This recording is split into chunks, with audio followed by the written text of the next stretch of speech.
आपका स्वागत है आपके अपने यूट्यूब चैनल मैथ्स एजुकेशन पर। आज हम पढ़ने वाले हैं क्लास 11th एनसीईआरटी मैथ से फर्स्ट चैप्टर सेट का सेकंड पार्ट। फर्स्ट पार्ट में हमने पढ़ा था what is set, notation, some standard notation. आज हम पढ़ने वाले हैं representation of set and types of set. Okay, तो सबसे पहले बात करते हैं रिप्रेजेंटेशन ऑफ सेट की। सेट को रिप्रेजेंट किस तरीके से करते हैं? सेट को रिप्रेजेंट करने के दो मेथड होते हैं। सबसे पहले आता है रोस्टर या टेबुलर फॉर्म और सेकंड आता है सेट बिल्डर फॉर्म। अब रोस्टर या टेबुलर फॉर्म क्या होती है? इसमें हम यूज़ करते हैं एलिमेंट्स के बीच में कोमा का और कर्ली ब्रैकेट का। Use commas and curly bracket.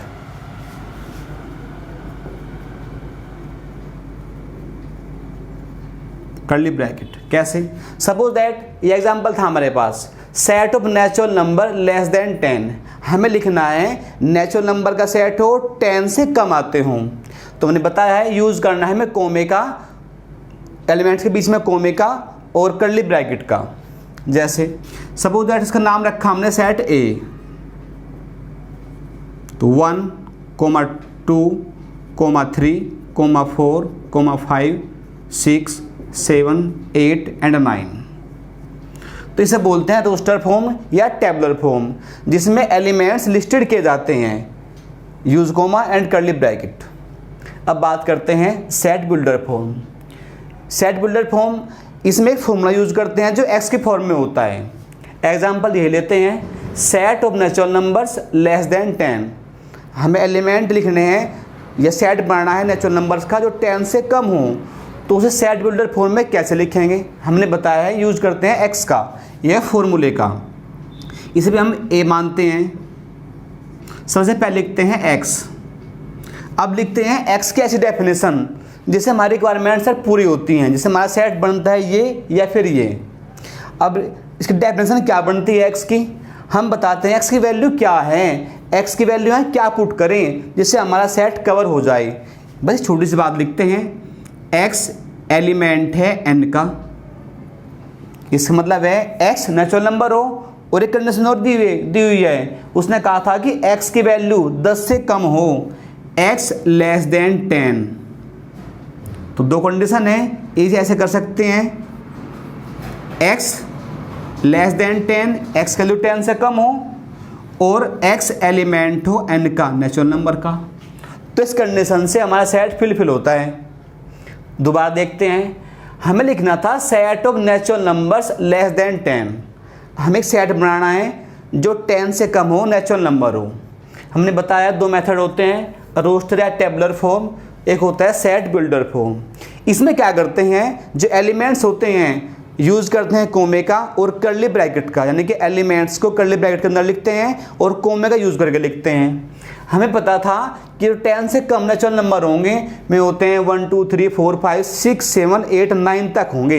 9 तक लिखने के बाद में हमने कोमा लगा दिया और कर्ली ब्रैकेट लगा दिया, तो इसे बोलते हैं रोस्टर या tabular form. Set builder form हमने बताया यूज़ करते हैं फॉर्मूले का जो एक्स की फॉर्म में होता है। एक्स लिखा, इसे बोलते हैं सच दैट, यानी कि एक्स की वैल्यू क्या है, ऐसा हम क्या फॉर्मूला बनाएं जिससे हमारी कंडीशन ये फिलफिल हो जाए। हमने बताया कि x की ऐसी वैल्यू पुट करनी है जो 10 से कम हो और x एलिमेंट हो n का, यानी कि x एलिमेंट हो नेचुरल नंबर का। अगर मैं x का वैल्यू 1 पुट करूं तो 1 होगा, 2 पे 2 होगा, 3 पे 3 होगा, ये सेट कवर हो जाएगा। तो इसे बोलते हैं सेट बिल्डर फॉर्म। एक एग्जाम्पल और लेते हैं, सपोज दैट हमें कहागा 3 नेचुरल नंबर या फर्स्ट 3 नेचुरल नंबर का सेट बनाना है। अगर मैं कहूँ रोस्टर फॉर्म या टेबुलर फॉर्म में कैसे लिखेंगे, इसे हम बी मानते हैं। तो इसने कहा है फर्स्ट 3 नेचुरल नंबर्स, पहले 3 नेचुरल नंबर, तो 1, 2, 3 यूज़ करेंगे कोमे का, 1, 2, 3 use comma then curly bracket. तो इसे बोलते हैं रोस्टर या टेबुलर फॉर्म। अब बात करते हैं सेट बिल्डर फॉर्म की। एक फॉर्मूला यूज करते हैं एक्स की फॉर्म में, एक्स सच दैट। अब बताते हैं एक्स की वैल्यू क्या पुट करें, ये फॉर्मूला क्या बनाएं। हम लिखते हैं कि एक्स लेस देन 4 से हो। नेचुरल नंबर्स ने कहा था कि फर्स्ट 3 यानी कि 1 होगा, 2 होंगे, 3 होंगे, तो 4 से कम कम होंगे, और x एलिमेंट हो n का, यानी कि नेचुरल नंबर हो और 4 से कम कम हो, तो इसे बोलते हैं set builder form.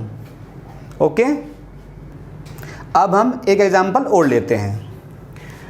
First 3 multiple of 5, हमें 5 के 3 पहले मल्टीपल लिखने हैं, 5 के 3 मल्टीपल। तो पहले लिखेंगे रोस्टर या टेबुलर फॉर्म में, इसके बाद लिखेंगे सेट बिल्डर फॉर्म में। तो रोस्टर या टेबुलर फॉर्म क्या होती है, इसे कोई सेट मानते हैं C। हमें कहा था फर्स्ट 3 मल्टीपल ऑफ 5, तो 5 × 1 एक तो 5 होगा, एक 10 होगा, एक 15 होगा।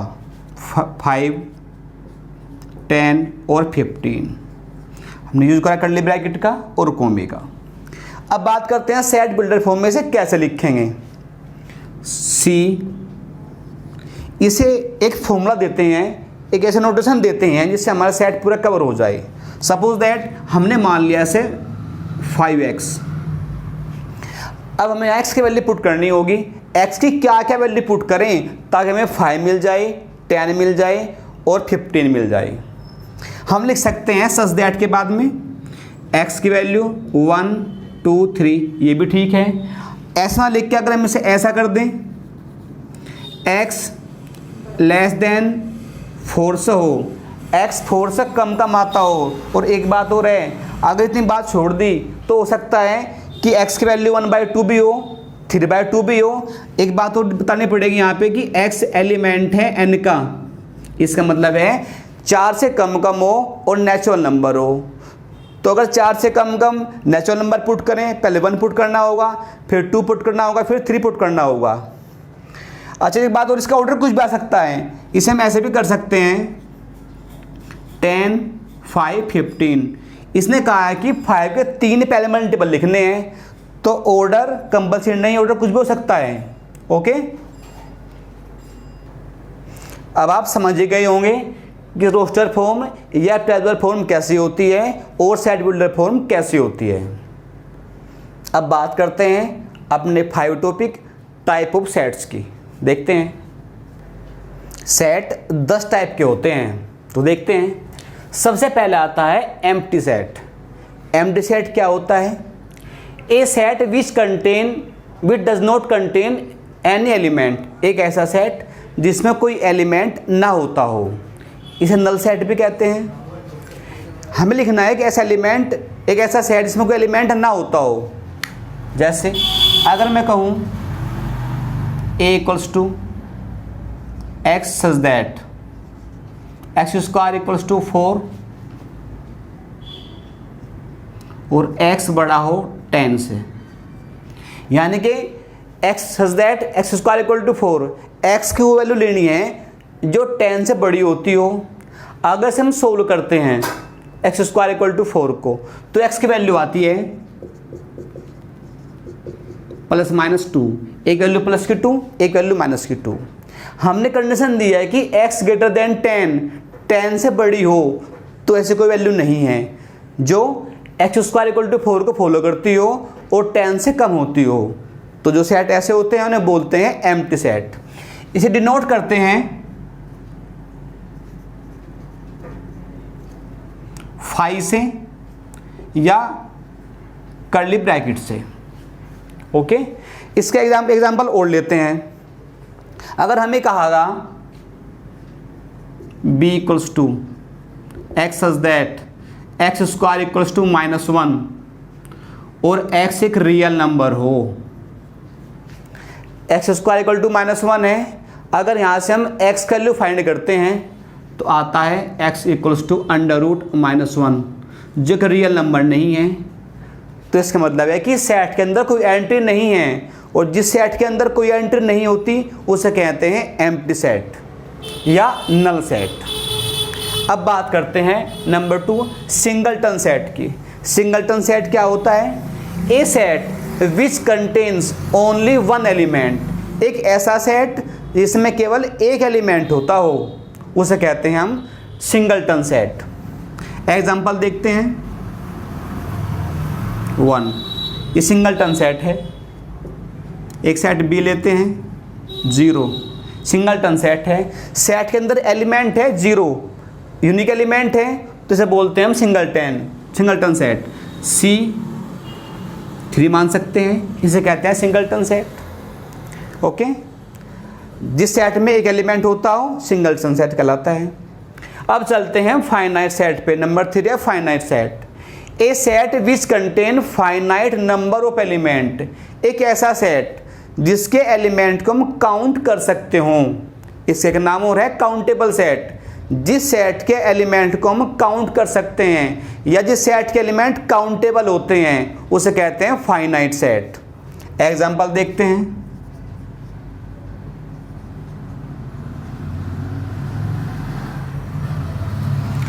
वन, 2, 3, 4, इसके अंदर जो एलिमेंट है 4 एलिमेंट हैं, काउंटेबल हैं।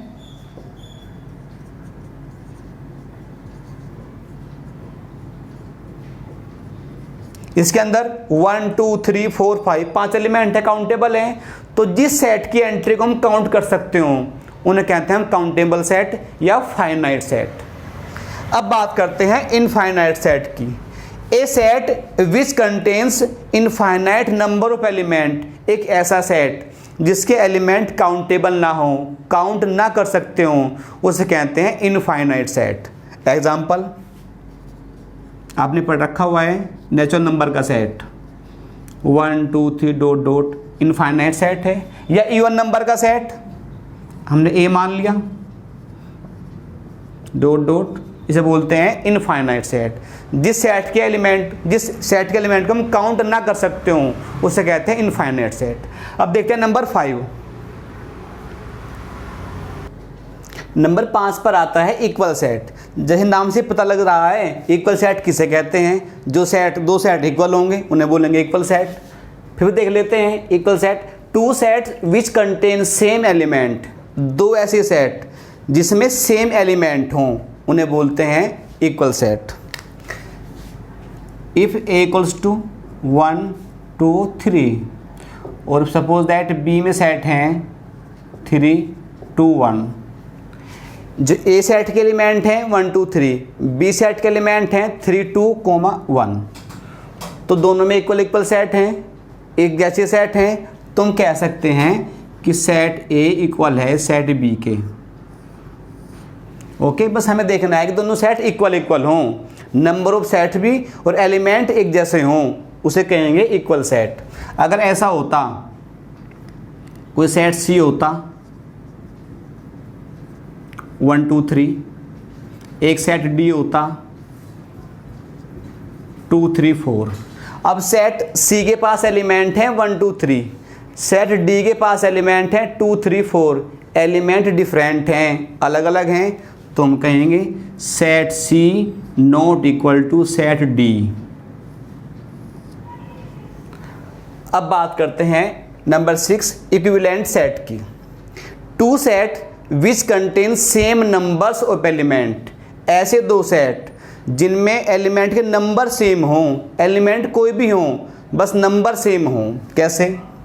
अगर हमने मान लिया सेट ए के एलिमेंट हैं 1, 2, 3 और सेट बी के एलिमेंट हैं ए बी सी। हमने कहा था सेम नंबर ऑफ एलिमेंट, बस ध्यान रखना है इस बात का, same number of element, same number हो। इसमें एलिमेंट है 1, 2, 3 एलिमेंट इसमें 1, 2, 3 और 3 एलिमेंट इसमें है, तो ये सेट इक्विवेलेंट सेट है। ओके, एग्जाम्पल और लेते हैं। सी सेट है, इसमें एलिमेंट हैं 1, 2, 3, एक सेट डी है, इसमें एलिमेंट हैं 2, 3, 4। सेट सी के पास एलिमेंट है 1, 2, 3, सेट डी के पास एलिमेंट 2, 3, 4, एलिमेंट डिफरेंट है पर नंबर ऑफ एलिमेंट सेम है, 3 एलिमेंट इसमें है 3 एलिमेंट इसमें हैं, तो इन्हें बोलते हैं इक्विवेलेंट सेट। डिनोट करते हैं इस तरीके से, ए इक्विवेलेंट बी या सी इक्विवेलेंट डी, इन्हें बोलते हैं इक्विवेलेंट सेट।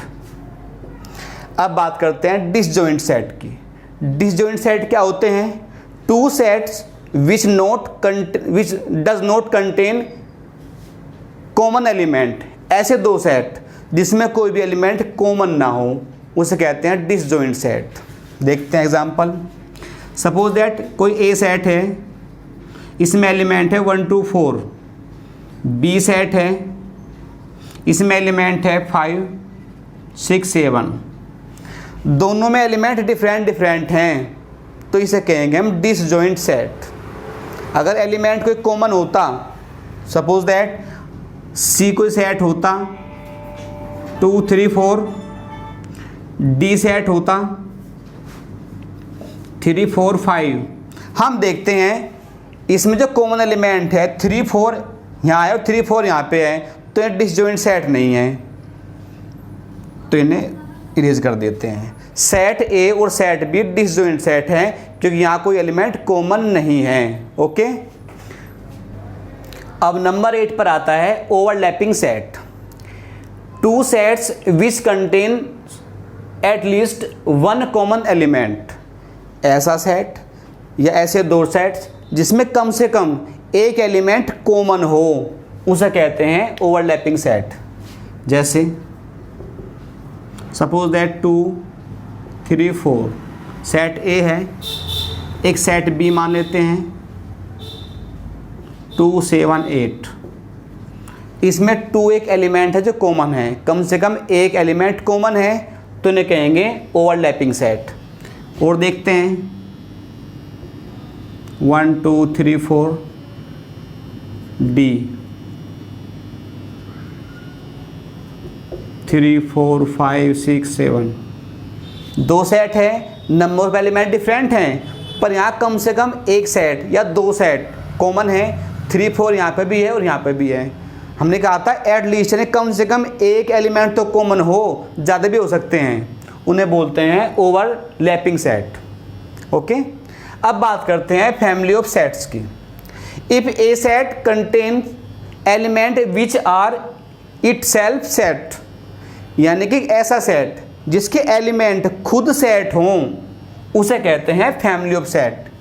कैसे, देख लेते हैं। सपोज दैट हमारे पास कोई सेट ए है, इसके अंदर जो एलिमेंट होंगे वे खुद सेट हों। 1 2 सेट के अंदर है, एलिमेंट खुद एक सेट है, ऐसे कह सकते हैं 3 1 4। ऐसे कह सकते हैं एंट्री विदाउट सेट भी है, जो एलिमेंट है खुद सेट भी हैं। ये एक सेट है, ये एक सेट है, ये एक एलिमेंट है, ये भी एलिमेंट है। सेट के अंदर हैं तो सभी एलिमेंट हैं, पर सेट के जो अंदर एलिमेंट हैं वे एक सेट की फॉर्म में हैं, तो इसे कहते हैं फैमिली ऑफ सेट। अब लास्ट आता है यूनिवर्सल सेट। क्या होता है?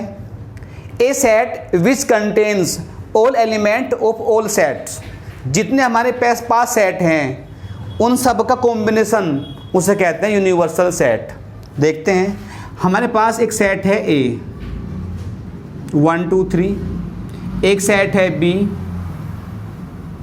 3 4 5, एक सेट है सी 8 9 10।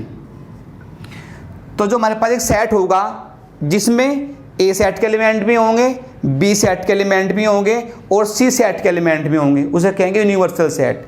इसे डिनोट करते हैं कैपिटल यू से या एक्स से, यू या कैपिटल एक्स, ये एक सिंबल ये होता है, इसे बोलते हैं यूनिवर्सल सेट। तो क्या होगा यू की वैल्यू? यू की वैल्यू में एलिमेंट होंगे सारे, ए वाले भी, बी वाले भी और सी वाले भी। ए 1 2 3 पहले आएगा, एक एंट्री एक बार होती है सेट के अंदर, एक एलिमेंट की एंट्री बस एक बार करते हैं। 4 5 8 9 10 और कुछ एक्स्ट्रा भी हो सकते हैं 11 12, तो इसे बोलते हैं यूनिवर्सल सेट। अब हमने क्लियर किए 4 टॉपिक और 5 टॉपिक। नेक्स्ट वीडियो में हम पढ़ेंगे subset of set and intervals. Okay.